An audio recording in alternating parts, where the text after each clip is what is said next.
Welcome to the Forge, my wanton wildlings. I'm your creepsmith, and I hope you like my work. Live long enough in a well-populated area, and you'll start to develop a certain set of behaviors. Head on a swivel, attentive listening, paying more attention to your immediate area. Why? Because even as social animals within their own herd, humans instinctively recognize the presence of predators.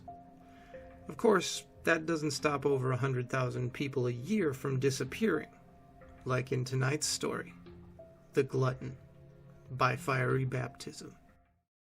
It's night. The sky's innocent baby blue is now a godless onyx.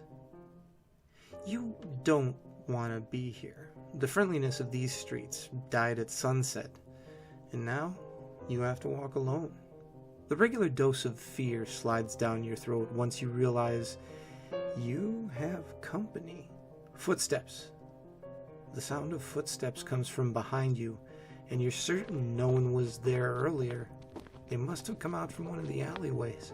Well, it's only another 10 minutes or so till you reach your bus stop, and you know that you're afraid, but you're certainly aware of your own curiosity. The sound of those footsteps, well, they're still with you. They're the only thing keeping you company right now. You're in the company of the unknown. You know it shouldn't scare you, but it does. There's a person behind you who's been watching you walk for a good few minutes now, and you haven't had a single glance at them. Your fear and curiosity battle with one another. The footsteps almost turn to silence by the sound of your own voice fighting with itself inside your head. You want to look, but you're still scared. What's behind you? Is it following you? Will you look foolish or mean-spirited to take a glance behind? You stop to tie your already tied shoelace. You pretend to tumble around for a good second and then glance behind before getting back up. It's a man. A very fat, bald man wearing a leather jacket that looks a little tight. You don't get a great description from the short glance, but it's enough to feel oddly calm. His appearance, though not the most ordinary, didn't seem to have anything nasty about it. This was just a regular person, maybe on his way to the bus stop, just like you. One thing that did stand out from your brief glance was that he was wearing a pair of sunglasses. The only light this street had were the streetlights dotted around either side of the street. You try to shrug it off as a fashion thing, though your mind starts to question the flaws of that particular theory. The sound of his footsteps grows louder and more frequent. He's speeding up. You try to walk at the same pace of his footsteps to ensure that he doesn't catch up. You keep reminding yourself that it's not a long walk until you reach the bus stop and maybe someone else will be there. You keep questioning what this man's evil plans may be until you start feeling guilty for making such assumptions of him. He's just an ordinary person, your mind repeats. You start to notice a panting sound. He must be growing tired. His physique doesn't look the most athletic, you remind yourself. Your guilt grows along with the reassurance that this man is probably innocent. His panting grows into a coughing. It's a loud cough, a cough that sounds like that of a full-time smoker, but it certainly doesn't sound non-human. You feel ridiculous for even thinking that word, non-human. As scared as you previously were, you were well aware of his human body. Were you expecting an animal sound to come from his mouth? These feelings of guilt and embarrassment make you want to turn around, face him, and apologize, even though he wouldn't have a clue what you're talking about. It feels oddly like the right thing to do, yet you know it's just odd to confront a person with such unnecessary confessions, so you refrain from doing so. He starts to splutter. His footsteps sound more like stumbling now. This is your chance. You decide to turn around and see if he's okay. If not, then you can help him. You turn around full of confidence when your eyes fall on the face of the man. His lips are covered in a dark saliva as his mouth opens, but that mouth is unlike any you've seen before.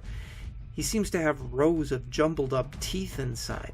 His mouth keeps opening. It keeps opening until it starts to look more like the action of a machine than a living being. His jaw opens like that of a snake. His mouth, well, that's been a distraction. And you hadn't noticed the changes in his body. His jacket is opening up. You notice the bones with joints serving as a structure to the jacket. This is no item of clothing. It's his skin. The bones twist along with his spine. As his body opens up, you can see the rib cage doing the same. His bones grow as they open outwards. Now you can see something moving inside of him. You run. The creature follows you as you try to run against the wind that's blowing in your face. You notice the sound of bones clicking. You don't want to look back to see the latest updated form of the creature. Not only would it slow you down, but you just don't want to know anymore. You clench your teeth as the wind tries to blow you back in its direction. Just around this corner, and you'll be at the bus stop. You tell yourself that the bus will be there. You'll be able to jump in and ride away to safety. You hear the creature behind you, and you take a big gulp as you go around the corner. The bus is there ahead of time. You can easily get in and order them to speed off in the opposite direction of that thing. With a smile of relief on your face, you run to the door of the bus. The door is closed, and as you bang on it, screaming for it to open, you notice that the driver is the only one aboard. You have his attention, but notice that he's barely reacting to your fear. Almost as if this nightmare is an everyday occurrence. You turn to the creature to point it out to the driver. He must not have noticed it. He must think you're drunk. As you face the creature, you notice that its fat body was actually made up of a dozen bony arms inside its chest. It's using them like a spider uses its legs. What looked like the face of a man has been folded backwards, exposing the very spider-like body of the creature. You quickly turn back to the driver. He has to let you in now. The last thing you see is his very unsympathetic face, and that he's shaking his head at you. Was there a feeding last night? Yeah. Should keep him well fed for a week. Two men sat on a bench in the busy city street, full of people enjoying the sunlight. Both men wore blue shirts with a badge on one pocket, a bus driver's uniform. Was it a messy one? No. Nothing much of him left to clear up. The station's already found a criminal to pair up with the death. The pair sat there watching over the street, occasionally glancing down an alleyway. Down that alley they could just make out a fat, bald face with sunglasses. It watched people walk by, waiting for sunset.